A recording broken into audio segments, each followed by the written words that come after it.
Unang adlaw sa pagpamakuna sa mga nag-edad og 12 ngadto sa 17 anyos sa Lapu-Lapu City gihangop sa mga ginikanan. Samtang local vaccination operation center isip mga rekisitos sa aron mabakunahan ang mga bata. Si Luan Mirondina adunay live report. May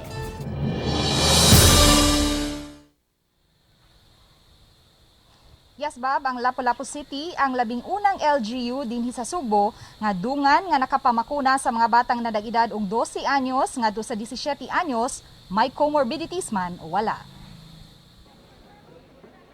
Usa ang 12 anyos nga si Luis Gregnon Chua III sa mga nakaschedule nga bakunahan karong adlaw. Uban niyang milinya ang iyang stepmom nga maoy mipa-register kaniya online. Apan tungod kay gikinahanglang mutukma ang pangan sa ginikanan nga nakabutang sa birth certificate sa bata ug sa consent form, maong wa dayon nakapadayon sa screening and consultation si Luis. Gipasabot ni Attorney James Saison, Deputy Head sa Local Vaccination Operations Center, nga igo lang silang nipatuman sa kamanduan sa DOH. Mas higpit ang mga documentary requirements kay mga minor de edad man ang gibakunahan. Okay, ang tanaw na to ang consent man.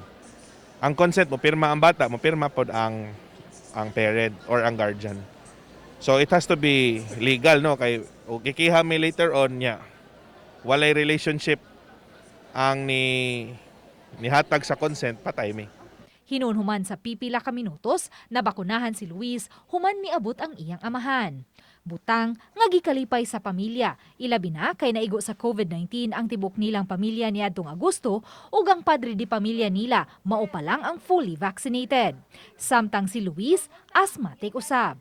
In case of kuan, na mga soon face to face, so okay ra.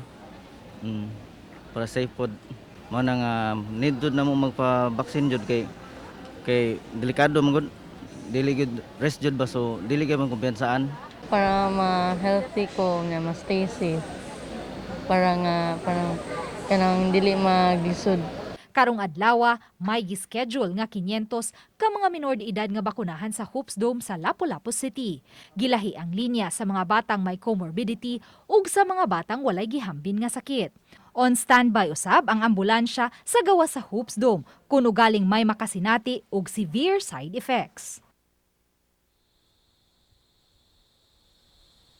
Bob, ug mga adlaw posibleng pasakaan ang gidaghanon sa mga bata nga mabakunahan tungod kay menos raman ang mga hingkod nga nakaschedule nga mabakunahan sa ilahang second dose sa Hoops Dome. Bob?